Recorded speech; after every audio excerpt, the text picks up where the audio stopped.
네, 수요기도에 이렇게 함께 모였습니다. 우리 수요기도에 앞으로 몇 주간에 걸쳐서는 마태복음 말씀을 함께 우리가 살펴보고자 합니다. 마태복음 말씀을 통해서 하나님 말씀을 함께 듣고자 합니다.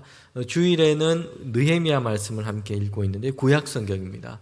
그래서 이제 수요일에는 균형을 맞추기 위해서 신약 성경 말씀을 함께 특별히 복음서로 정했습니다. 우리가 예수님의 이야기를 더 많이 또 더 자주 또 더 깊이 함께 하나님의 말씀으로 듣기를 원합니다. 우리 성경 말씀은 모든 성경 말씀은 성령의 감동으로 된 것입니다. 첫 번째입니다. 그리고 두 번째는 모든 성경은 예수 그리스도에 관한 말씀입니다. 성도 여러분, 이걸 꼭 기억하시기를 바랍니다. 첫 번째는 모든 성경은 성령의 감동으로 우리에게 주신 말씀이다. 두 번째는 모든 성경은 예수 그리스도에 관한 말씀이다. 구약 성경은 오실 주님에 대한 예언입니다. 그리고 신약 성경은 오신 주님, 다시 오실 주님에 대한 말씀입니다. 더 정확하게 말하면 모든 성경은 예수 그리스도 안에서 하나님께서 이루신 그 구원, 그거에 관한 말씀입니다. 신약 성경뿐만 아니라 구약의 이스라엘의 역사, 예언서, 지혜서 이것을 읽으면서도 그러기 때문에 저와 여러분은 예수 그리스도에게까지 그리고 그리스도께서 우리에게 주신 그 구원의 사건까지 구약 성경을 읽으면서도 그렇게 돌진해서 가야 한다는 것입니다. 우리가 성경 말씀을 읽고 또 설교 말씀을 준비하고 전하고 듣다가 보면 그렇지 못한 경우들이 참 많이 있습니다. 인물들, 선지자들, 또 이스라엘의 이야기 거기에 머물다가 끝나버리는 경우들이 많이 있어요. 이것은 설교자인 저의 고민이기도 합니다.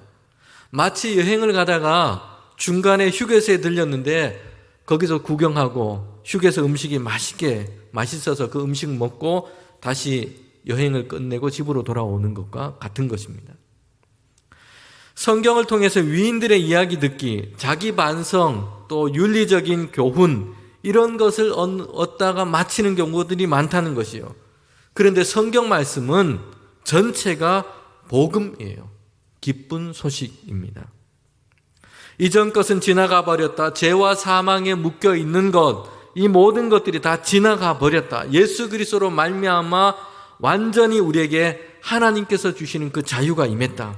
예수 그리스도 안에서 온전히 하나님의 자녀가 되어 버렸다. 예수 그리스도 안에서 하나님의 나라의 상속자가 되었다. 구원을 얻었다라는 것입니다. 성경 전체가 우리에게 말씀하고 있는 것이에요. 이것을 성경 전체는 선포하고 있는 것입니다. 예수 그리스도 안에서 우리에게 주신 하나님의 사랑은 천사나 권세자나 기품이나 높음이나 사망이나 그 무엇으로도 끊을 수 없다. 누구도 폐기할 수 없고 바꿀 수 없다. 성경은 본질적으로 이 기쁜 소식을 우리에게 선포하고 전하고 있는 것입니다. 예언자들을 통해서 구약의 이스라엘의 역사를 통해서 그리고 우리에게 오신 예수 그리스도를 통해서 제자들을 통해서 요한계시록, 묵시록을 통해서 계속해서 이 말씀을 우리에게 전하고 있는 것입니다. 이 말씀은 우리가 뭘 해서 된 것이 아니고 우리가 뭘 더 해야 된다는 것을 말씀하고 있는 것이 아니고요. 이미 예수 그리스도께서 우리에게 이것을 이루셨다라고 말씀하고 있는 것이에요. 어떤 목사님이 자기 책에서 이렇게 신혼여행에서 경험했던 이야기를 적어놨습니다. 이분은 미국 목회자이고 신앙서적을 많이 쓴 그런 분이에요. 꽤 나이가 있기 때문에 이 경험은 오래전에 그래도 어느 정도 시간이 지난 그런 이야기입니다. 신혼여행에 처음으로 이렇게 크루즈 여행을 하게 된 것입니다. 이 유람선을 타고 몇 주간에 걸쳐서 이렇게 좋은 곳을 다니면서 여행을 하게 된 것입니다. 유람선이 어마어마하게 큽니다. 거기 가니까 뭐 근사한 레스토랑도 있고 운동시설, 극장, 온갖 편의시설들이 그 유람선 안에 다 있는 것입니다. 저녁이 되면 이 관현악팀이 악기를 연주하면서 함께 무도회, 근사한 파티가 열립니다. 그런데 이 목사님 부부는 그 식당에서 주는 하루 세 끼 식사만 하고 계속 그렇게 지냈어요. 왜냐하면 수중에 돈이 없었기 때문입니다. 이제 막 결혼을 했고 결혼식에 또 새로운 신혼생활을 준비하기 위해서 많은 지출을 했기 때문에 수중에 돈이 얼마 없어서 그냥 식당에서 주는 세 끼 밥만 먹고 때로는 막 배가 고픈 거예요. 그렇게 이렇게 크루즈 여행을 하고 있었습니다. 주머니에 돈이 넉넉하지 못했기 때문에 근사한 음식과 좋은 음악이 가득한 그런 파티에도 가지를 못했습니다. 극장이며 좋은 시설들을 제대로 이용을 하고 있지 못했어요. 그런데 여행을 하다가 시간이 얼마 지난 다음에 나중에 알게 된 것이 있었어요. 이미 결제한 그 여행 비용에 유람선 안에 있는 모든 시설, 파티, 음식, 이용할 수 있는 다 비용이 이미 다 그 지불한 여행 비용 안에 다 지불이 됐다는 것이에요. 이미 다 지불이 되어 있는데 몰라서 여행 기간 동안, 앞에 많은 시간 동안 이용을 하지는 못한 것입니다. 식당에 나오는 것만 먹고 배가 고프기는 한데 돈이 없다고 근사한 음식을 먹지 못했고 좋은 시설들, 극장과 공연 그리고 파티에 참여하지를 못했던 것입니다. 성도 여러분, 성경은 이미 예수 그리스도 안에서 이미 우리를 위하여 모든 죄의 값이 지불되었다고 말씀하고 있어요. 하나님께서 예수 그리스도로 말미암아 죄 없다 하셨느니라. 속량하시는 은혜를 이미 우리에게 베풀어 주셨다 말씀하고 있어요. 여러분, 그렇기 때문에 저와 여러분 예수 그리스도 안에서 정말 주님을 믿는 자들은 죄의 책임을 벗어나기 위해서 애를 쓰고 죄의 사슬에 매여서 이걸 어떻게 해보려고 노역에 그렇게 시달리는 존재처럼 살아갈 이유가 없다는 것이에요. 죄의 값이 이미 지불되었다라고 말씀하고 있기 때문입니다.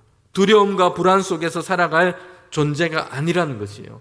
예수 그리스도 안에 있는 그 은혜로 말미암아 속량, 즉 죄사함을 받았느니라. 과거형으로 이미 그리스도 안에서 이루셨다, 완성되었다고 말씀하고 있는 것입니다. 이제 예수 그리스도 안에서는 그래서 은혜의 삶이 있을 뿐입니다. 여러분, 종교개혁자 루터는 모든 성경에서 예수님의 이야기가 얼마나 중요한지를 이야기를 하고 있어요. 성경이 말하고자 하는 그 비밀, 거기에는 모든 문을 여는 열쇠가 바로 예수 그리스도, 그분의 이야기라고 이야기하고 있습니다. 예수 그리스도로 그 문을 열고 그 말씀 안에 담겨있는 그 비밀, 그것을 알게 된다는 것입니다. 그래서 그는 이렇게 얘기를 했습니다. 우리가 성경을 읽을 때 때로는 단단하게 껍질에 쌓여있는 호두와 같은 그런 말씀을 만날 때가 있다. 그러면 어떻게 해야 되느냐? 예수 그리스도의 십자가로 가져가서 그것을 던져서 깨뜨려야 된다. 그래서 그 껍질 안에 있는 열매를 먹을 수 있다 라고 이야기를 했습니다. 우리가 수요 기도회 때 복음서 말씀을 함께 읽으면서 예수님의 이야기, 우리에게 온전한 구원을 이미 이루신 그 예수님의 이야기를 우리가 함께 듣기를 원합니다. 우리가 신앙생활하면서 믿음 생활하면서도 마찬가지입니다. 우리 인생의 문제, 삶의 의문 어디로 가져가야 합니까? 왜 내가 이런 어려움을 만나는가? 때로는 답이 안 나와요. 그런데 그 고난과 시련, 무엇이 문제이고 어떤 의미가 있는가 알지 못할 때가 많다는 것이요. 호두껍질처럼 단단해요. 그런데 그것을 가지고 어디로 가야 하겠습니까? 예수 그리스도에게로 가져가서 던져 깨뜨려야 한다는 것이에요. 그러면 거기에는 반드시 하나님의 위로가 열립니다. 거기에는 하나님이 주시는 평강이 열리고, 그리고 그럴 때에 하나님께서 해결해 주시는 응답의 약속이 열리는 것입니다. 여러분, 마태복음은 마태가 기록한 복음서예요. 그리고 성경은 4개의 복음서로 기록되어 있습니다. 4복음서입니다. 마태, 마가, 누가, 요한, 이렇게 복음서로 구성되어 있습니다. 그런데 이 3개의 복음서, 마태, 마가, 누가, 이 3가지는 공관복음이라고 부릅니다. 이런 공관복음은 한자말인데 같은 시각, 관점을 가진 복음서다라는 뜻입니다. 공관복음은 예수님께서 이 땅에 살아가신 그 생애를 이야기하는 것부터 시작됩니다. 그리고 결론적으로는 그 생애에 대한 이야기를 통해서 하나님의 독생자 예수 그리스도이시라는 것을 증언하는 것입니다. 그리고 4번째 복음, 요한복음은 우리가 성경을 보면 그 시작부터 다릅니다. 요한복음의 시작은 이렇게 시작됩니다. 태초에 하나님의 말씀이 계시니라. 이 말씀이 하나님과 함께 계셨으니 이 말씀이 곧 하나님이시라. 여러분, 요한복음은 예수님의 어떤 생애, 태어나심, 여기서부터 시작하지 않고 태초에 하나님의 말씀이 계시니라. 그리고 성부 하나님과 함께 성자 하나님이 계셨다. 이 사실부터 창세전에 함께 계셨다에서부터 시작되고 있습니다. 그런데 이 4개의 복음서, 공관복음뿐만 아니라 요한복음까지 모든 복음서가 기록된 동일한 목적을 가지고 있습니다. 그 내용, 동일한 것을 증언하고 있어요. 본질적으로는 같습니다. 예수님이 구원자이시다. 예수님이 그리스도이시다. 여러분, 이것을 증언하기 위해서 복음서는 기록된 것입니다. 그리고 모든 복음서는 이것을 말하고자 위해서 기록된 것이에요. 그런데 이 복음서는 각각 증언하는 이 방식, 관점에 이 조금의 차이들이 있다는 것이에요. 특별히 3개의 공관복음도 각각 다른 특징을 가지고 있습니다. 우리 마태복음을 읽었는데 마태복음은 마태가 기록한 복음이에요. 그런데 이 마태복음은 누구를 향해서 1차적으로 누구를 위해서 이 복음서를 기록했느냐? 이 예수님의 말씀, 이 말씀을 처음 읽는 누구를 위해서, 누구를 향해 이 복음서를 기록했느냐 하는 것입니다. 마태는 유대인들을 위해서 이 복음서를 기록했습니다. 유대인들이 예수 그리스도를 알도록, 예수 그리스도를 그들이 보도록 하기 위해서 이 복음서를 기록했다는 것이요. 마태복음의 1차 독자는 그래서 유대인입니다. 여기에서 마태복음이 가지고 있는 중요한 특징이 있어요. 그리고 마태복음이 보여주는 아주 중요한 특징 중에 몇 가지만 제가 적었습니다. 첫 번째는 마태복음은 왜 유대인들을 위한 복음이냐? 그 나오는 말 중에 보면 천국이라는 단어들이 많이 나와요. 여러분, 유대인들은 하나님이라는, 히브리 말로는 야훼, 여호와 하나님이라는 단어를 입으로 사용하진 않았어요. 왜냐하면 그렇게 하면 하나님을 경홀히 여기는, 이 하나님을 모독하는 죄를 범한다고 생각했습니다. 그래서 다름서 복음서에 보면 하나님의 나라라는 표현을 썼는데 마태복음에는 천국이라는 말씀을 썼어요. 물론 이제 헬라어는 다른 이 단어겠죠. 그런데 천국이라는 단어를 쓰고 있다는 것이에요. 또한 유대인을 위한 이 복음서 마태복음은 그래서 하나님의 이 통치, 유대인의 왕으로 오신 예수 그리스도를 강조해서 말씀하고 있어요. 그리고 이 마태복음에 보면 구약의 모든 예언된 그 메시아의 성취로서 예수님에 대한 이런 강조를 하고 있다는 것입니다. 다른 복음서에도 이런 특징이 있지만 마태복음이 더 중요하게 그렇게 강조해서 말씀하고 있는 것입니다. 여러분, 4개의 복음서가 다 이런 특징이 있습니다. 누가복음도 그렇고 마가복음도 그렇고 요한복음도 마찬가지입니다. 요한복음은 헬라 철학과 문화에 익숙했던 사람들을 대상으로 하고 있습니다. 그래서 복음서, 이 요한복음서가 가지고 있는 그 단어, 독특한 단어들이 있다는 것이에요. 예수님을 증언하기 위해서 그런 단어들을 사용하고 있습니다. 모든 복음서가 다 분명합니다. 예수님께서 그리스도이시다. 이걸 증언하기 위해서 기록한 그런 목적을 가지고 있습니다. 그런데 그 복음서를 읽는 사람들, 누구에게 이 복음을 전하느냐에 따라서 어투와 형식이 조금씩 달랐다는 것이에요. 그들이 잘 이해할 수 있도록, 그리고 그들이 잘 알아들을 수 있도록 그렇게 기록한 것입니다. 성도 여러분, 여기에서 우리는 복음서가 보여주고 있는 정신이 있습니다. 모든 복음서가 증언하는 것, 변하지 않는 본질, 그 내용은 분명합니다. 하나예요. 예수님이 그리스도이시다. 주님께서 우리를 위한 구원을 이루셨다. 죄인인 우리를 위하여 예수님께서 그 구원을 이루셨다. 그 기쁜 소식을 증언하는 것입니다. 그런데 예수님이 그리스도시고 구원자이십니다. 다른 복음은 없어요. 복음은 변하지 않는 것입니다. 복음서, 모든 복음서가 이 본질적인 내용, 예수님에 대한 증언을 하고 있습니다. 그런데 각 복음서는 이 복음을 듣는 사람들이 잘 이해할 수 있도록 그 형식과 말, 잘 이해할 수 있는 언어로 증언하고 있다는 것이에요. 듣는 사람이 누구냐에 따라서 잘 들을 수 있도록 그렇게 한 것입니다. 여러분, 신학자 어거스틴이 한 말로 알려져 있는데요. 실제로는 이 무명의 신학자인 이 다른 사람이 한 말입니다. 그런데 청교도 신학자인 리차드 백스터라고 하는 사람이 이 말을 하면서 아주 유명해진 말이 있어요. 제가 한번 읽어보겠습니다. 본질적인 것에는 일치를, 비본질적인 것에는 자유를, 이 모든 것들 위에는 사랑을 이라는 말입니다. 여러분, 이 말은 복음서가 우리에게 보여주고 있는 그 정신을 잘 얘기를 표현하고 있는 그런 말입니다. 본질적인 것에는 일치를, 비본질적인 것에는 자유를, 이 모든 것 위에는 사랑을, 이렇게 얘기를 한 것이. 여러분, 복음서가 보여주고 있는 본질적인 것, 이게 뭡니까? 예수 그리스도 안에서 이루신 하나님의 구원입니다. 여러분, 그런데 복음서가 보여주고 있는 이 정신, 오늘 교회와 신학 현실 안에서는 잘못된 경우들이 많아요. 예수 그리스도라는 본질에 대해서는 흐리멍텅해져 버린 경우들이 있습니다. 예수 그리스도 외에 하나님의 다른 복음의 이 구원의 방식이 있다, 이런 이야기를 하는 경우들이 있어요. 다원주의가 들어왔습니다. 진리를 벗어난 것입니다. 본질을 잃어버린 것이에요. 이렇게 된다면 알맹이가 없는 쭉정이가 되고 마는 것입니다. 그런데 비본질적인 것에 대해서는 열을 올리고 싸우는 경우들이 많습니다. 정치 이념과 논쟁에 빠져 있기도 합니다. 비본질적인 것, 중요하지 않은 것 때문에 다툼을 하기도 합니다. 어떤 이민교회에서 교회에 참 이 분쟁이 생겼습니다.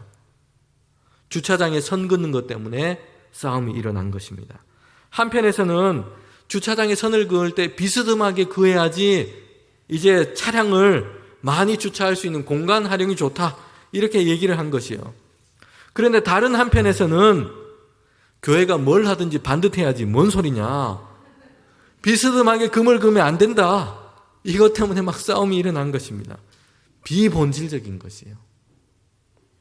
본질적인 것, 예수 그리스도, 거기에는 타협이 없습니다. 비본질적인 것에는, 그러나 거기에는 자유가 필요합니다.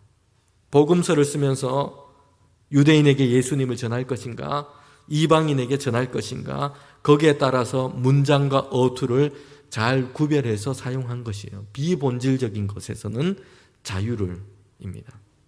오늘 여기 우리 어르신도 많이 앉아 계신데 요즘 청년들 찬양하는 거 들으면 어떻습니까? 우선 박자가 딱딱 안 맞아요. 정박이 아니야. 그죠? 네? 일단 박자가 안 맞아요. 그리고 오랜 역사와 전통을 자랑하는 찬송가가 얼마나 많고 좋은데 잘 알지도 못하고 가사도 어려운 이런 찬양을 부른다고 그래서 은혜가 안 되고 그렇게 느껴질 수도 있습니다. 여러분, 그런데 청년들, 그 세대들에게도 본질은 같아요. 그 찬양을 통해서 하나님을 찬양하고 그들이 큰 은혜를 경험하고 있다는 것입니다. 박자가 어떠냐, 곡의 빠르기가 어떠냐, 현대적인 찬양이냐, 찬송가냐, 여러분, 거기에는 포용과 자유가 필요한 것입니다. 그리고 모든 것 위에는 뭘 더해야 된다고 얘기를 합니까? 사랑을 더해야 된다 입니다. 여러분, 4개의 복음서가 우리에게 보여주고 있는 복음의 정신입니다. 세대와 세대들이 모여서 이 믿음의 공동체를 이루고 있는 교회, 그 교회가 우리 안에 어떻게 이 복음을 가져가야 하느냐, 어떻게 하나님을 예배해야 하느냐, 복음의 정신이 필요한 것입니다. 한번 같이 따라해 봅시다. 본질적인 것에는 일치를, 비본질적인 것에는 자유를, 모든 것 위에는 사랑을.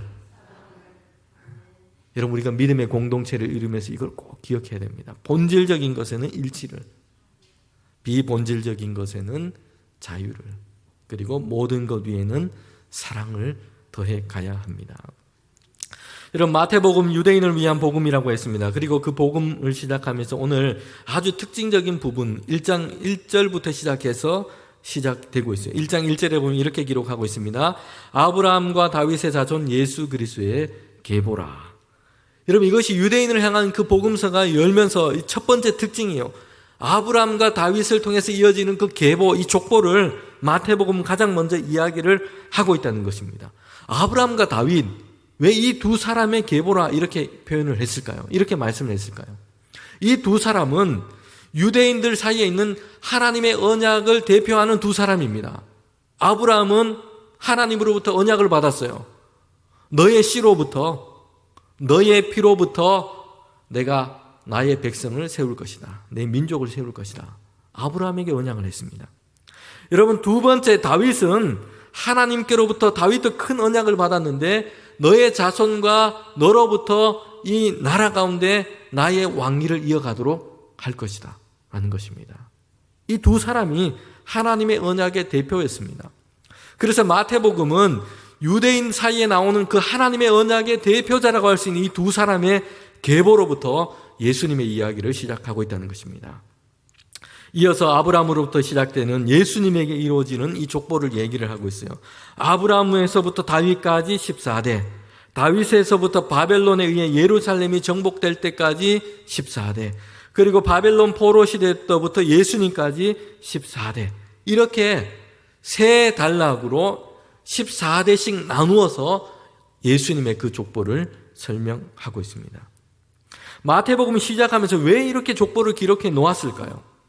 예수님의 혈통, 거기에 있는 사람들을 기록해서 야, 예수님이 이렇게 유력한 가문의 출신이야, 여러분, 이걸 얘기를 하려고 이렇게 나타낸 것일까요?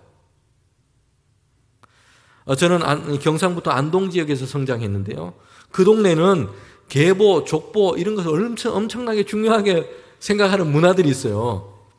저는 안동김가입니다. 안동김가. 그래서 주변 사람들 보면 일족 중에 여기에 대한 엄청난 자부심을 가지고 있는 분들이 참 많습니다. 저희뿐만 아니라 우리나라 많은 분들이 다 그런 걸 다 가지고 계신 것 같아요. 자기 성씨에 대해서, 가문에 대한 어떤 그런 자긍심, 자부심을 가지고 있습니다. 여러분, 예수님의 이 족보는 이런 것을 보여주기 위해서 그렇게 기록한 것이 아니었어요. 마태복음은 예수님의 이야기를 시작하면서 왜 이런 족보를 기록하고 있을까? 예수님의 혈통, 가문에 대한 어떤 자랑, 이런 것이 아니었다는 것입니다. 이 마태복음의 이 족보를 보면 먼저 특징적으로 우리가 볼 수 있는 것은 여인들의 이름이 나오고 있다는 것입니다. 3절에 보면 다말이라고 하는 이 여인이 나오고 있습니다. 그리고 5절에 보면 라합과 룻이 나오고 있어요. 6절에 보면 이름은 나와 있지 않지만 우리아의 아내, 바세바를 뜻하죠. 우리아의 아내라고 하는 이 여인이 등장하고 있습니다. 이렇게 그리고 마지막에 보면 16절에 보면 예수님의 어머니 마리아의 이름이 등장하고 있습니다. 여인들의 이 이름이 이스라엘 문화 가운데서도 이 족보에 잘 나오지는 않습니다. 우리나라도 그렇지 않습니까?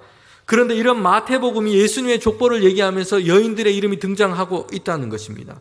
여러분, 그 여인들이 정말 대단해서 영국의 엘리자베스 여왕이나 이런 사람들처럼 대단했기 때문에 이 족보에 지금 나오고 있는 걸까요? 우리가 성경을 좀 아는 분이라면 그렇지 않다는 것을 알게 됩니다. 유대인들이 그렇게 자랑하는 이스라엘 민족, 그들의 계보, 그 역사, 이것을 정말 어떤지를 정확하게 보여주고 있는 그런 존재들입니다. 다말이라고 하는 이 여인은 성경에 보면, 구약 성경에 보면 시아버지인 유다를 속이고 동침해서 자식을 낳은 것입니다. 며느리가 시아버지를 속이고 동침한 것이요, 상상도 못할 일이 여러분 일어난 것입니다. 여러분, 그 더군다나 라합과 룻은 혈통적으로 이방 여인입니다. 예수님의 이 족보에 두 여인의 이름이 등장하고 있습니다. 특별히 라합은 직업으로도 기생이었습니다. 우리아의 아내 바세바가 나오고 있습니다. 우리아는 다윗의 수하였던 장수였습니다. 그런데 다윗이 전쟁을 하는 중에 왕궁에 남아 있었습니다. 왕궁을 거닐다가 이 저녁 시간에 그의 부하였던 우리아의 아내 바세바를 보게 된 것입니다. 목욕을 하고 있었어요.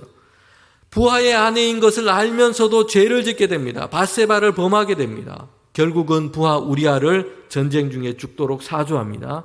그리고 바세바를 자기 아내로 삼은 것입니다. 그렇게 해서 후에 솔로몬을 얻게 된 것입니다. 지금 예수님의 이 족보에 이런 이야기들이 지금 나오고 있는 것이에요. 성경의 족보를 한번 보십시오. 그리고 6절에 보면 우리 금방 얘기했지만 6절 앞부분에 보면 이렇게 얘기를 하고 있어요. 이새는 다윗 왕을 낳으니 다윗은 우리아의 아내에게서 솔로몬을 낳고, 다윗의 계보를 따라서 예수님에 대한 이야기를 하고 있는데 지금 뭐라고 기록하고 있냐면 우리아의 아내에게서 솔로몬을 낳았다 말씀하고 있습니다. 이미 몇백 년 전에 지나간 이야기예요. 그런데 성경은 족보를 기록하면서 다윗의 왕비 이렇게 얘기하지 않고 누구의 아내라고 얘기를 하고 있습니까? 우리아의 아내라고 얘기를 하고 있어요. 성경은 우리아의 아내라고 그 다윗의 그 사건을 감추지 않고 생략하지 않고 분명하게 족보 안에 그렇게 얘기를 하고 있다는 것이에요. 다윗이 행한 죄악이 족보 안에 그대로 드러나고 있는 것입니다. 다윗의 아내도 아니고 왕비도 아니고 우리아의 아내 밧세바에게서 솔로몬을 낳았다. 이렇게 얘기를 하고 있습니다. 11절에 보면 바벨론으로 사로잡혀 갈 때에, 12절에 보면 바벨론에 사로잡혀간 후에, 지금 계보에 이렇게 기록을 하고 있어요. 하나님을 떠나 불순종했던 이스라엘이 바벨론에 의해서 멸망당하고 포로로 잡혀가고, 이런 이야기들이 예수님의 족보 안에 그대로 기록되어 있다는 것입니다. 아브라함과 다윗을 통해서 예수님에게로 이어지는 그 족보 안에 이런 사건들, 이것이 다 기록되어 있습니다. 여러분, 그러면 성도 여러분, 족보는 지금 뭘 보여주고 있는 걸까요? 사람의 위대함, 대단함, 혈통의 어떤 대단함, 이런 것을 지금 보여주고 있지 않다는 것이에요. 마태는 지금 이 족보를 통해서 다른 것을 유대인들 사이에 오늘 우리에게 보여주고 있다는 것입니다. 이 족보 안에는 그 사람들의 역사를 보면 죄와 허물 투성입니다. 우리가 족보를 기록한다면 사실 빼어버리고 싶은 이름들이 거기 다 등장하고 있다는 것이에요. 여인들의 이름, 라합, 그리고 다말, 우리야, 사실 이런 이름들은 우리가 족보를 기록한다면 빼고 싶은 이름들입니다. 거기에는 허물과 죄가 드러나기 때문이에요. 마태는 이 계보를 통해서 보여주고 말하고 싶은 것이 있습니다. 사람의 역사는 죄와 허물과 부족함과 연약함의 연속이었습니다. 그런데 하나님께서는 그 역사 안에서도 약속하신 것을 이루고 계신다는 것이에요. 인간의 죄와 연약함에도 불구하고 약속을 이루시는 하나님이세요. 그 하나님은 신실하심을 우리 가운데 보여주고 계세요. 그 역사 안에 하나님께서는 메시아 예수 그리스도를 우리에게 보내신 것입니다. 22절 말씀을 우리가 함께 앞부분 22절 말씀을 읽어보도록 하겠습니다. 22절입니다. 이 모든 일이 된 것은 주께서 선지자로 하신 말씀을 이루려 하심이니. 여러분, 계보를 통해서 지금 마태가 오늘 우리에게 열어주는 것이 무엇입니까? 이 모든 일이 무엇을 통해서 이루어지고 있다고 얘기를 하고 있습니까? 선지자들에게 주신 그 하나님의 말씀을 이루시게 하시기 위해서였습니다. 그 백성을 죄에서 구원하시고자 예수 그리스도께서 태어나신 것입니다. 아브라함과 다윗의 계보를 통해서 예수 그리스도께서 오셨습니다. 성령으로 잉태하여서 마리아에게서 나신 것입니다. 이 모든 일을 무엇으로 된 것이라고 말씀하고 있습니까? 선지자들을 통해서 하나님께서 약속하신 것, 그 약속하신 것을 이루신 것입니다. 성도 여러분, 아브라함과 다윗으로 이어지는 그 계보에는 하나님의 신실하심, 약속을 이루시는 하나님을 보여주고 있습니다. 거기에는 사람의 실수와 죄와 오점 투성이에요. 족보를 자랑할 만한 것이 없습니다. 그런데 거기에는 하나님의 신실하심이 이루어지고 있다는 것입니다. 바울은 디모데전서 1장 4절에서 이렇게 말씀합니다. 신하와 끝없는 족보에 몰두하지 말게 하려 함이라. 이런 것은 믿음 안에 있는 하나님의 경륜을 이름보다 도리어 변론을 내는 것이다. 여러분, 지금 유대인들은 자신들의 족보, 그 혈통들을 자랑하고 있어요. 그런데 마태는 그 혈통이 어떤 것인가를 분명하게 보여주고 있습니다. 죄와 실수와 오점들이었어요. 그러나 거기에는 무엇이 지금 나타나고 있습니까? 하나님의 경륜, 하나님의 일하심이었습니다. 낳고 해서 지금 어디를 향해 가고 있습니까? 예수 그리스도에게 이루고 있는 것이에요. 인간의 족보, 실수와 오점과 죄악이 있는 역사입니다. 불륜과 또한 패망과 포로살이 이런 사건들이 그 족보 안에는 다 들어있습니다. 별로 영광스럽거나 자랑할 만한 것이 못 됩니다. 그런 일들로 가득해요. 그런데 그 모든 역사 끝에 지금 누가 계시고 있습니까? 족보 끝에 예수 그리스도의 오심입니다. 그래서 이 계보, 이 족보는 완전히 바뀌게 된 것입니다. 죄인의 역사였습니다. 그런데 이제 그 족보, 그 역사는 예수 그리스도께서 오심으로, 예수 그리스도께서 그들의 역사 안에 들어오심으로 완전히 바뀌게 된 것이에요. 하나님의 경륜의 역사가 된 것입니다. 하나님의 구원의 역사가 된 것이에요. 여러분, 마태는 이것을 보여주고 있는 것입니다. 고린도전서 1장 27절부터 29절에 보면 이렇게 바울이 고백하고 있습니다. 그러나 하나님께서 세상의 미련한 것들을 택하사 지혜 있는 자들을 부끄럽게 하려 하시고 세상의 약한 것들을 택하사 강한 것들을 부끄럽게 하시나니 이는 아무 육체도 하나님 앞에서 자랑하지 못하게 하려 하심이라. 성도 여러분, 우리 인생에 예수 그리스도가 계심으로 바뀌게 되는 것이요. 우리 인생을 돌아보면 어떻습니까? 실수, 죄, 허물, 오점들이 많아요. 감추고 싶잖아요. 그렇잖아요, 습니까? 지금도 마찬가지입니다. 그런데 예수 그리스도가 우리 인생에 오심으로 우리의 인생의 의미는 완전히 달라지게 된다는 것입니다. 실수에도 죄에도 연약함에도 오히려 이런 우리를 위하여 일하시는 그 하나님의 경륜, 하나님의 구원, 하나님의 인도하심이 우리의 인생 가운데 나타나게 되는 것입니다. 여러분, 마태복음의 족보 끝에는 예수 그리스도의 오심을 이렇게 설명하고 있습니다. 임마누엘, 하나님이 우리와 함께 계신다라는 것이에요. 여러분, 마태가 보여주는 그 족보는 이것을 우리에게 보여주고 있습니다. 죄와 실수와 오점, 이런 모든 연속된 그 역사 가운데서도 임마누엘, 예수 그리스도께서 그 족보 끝에 오심으로 하나님이 우리와 함께 계신다. 여러분, 이것을 보여주고 있는 것입니다.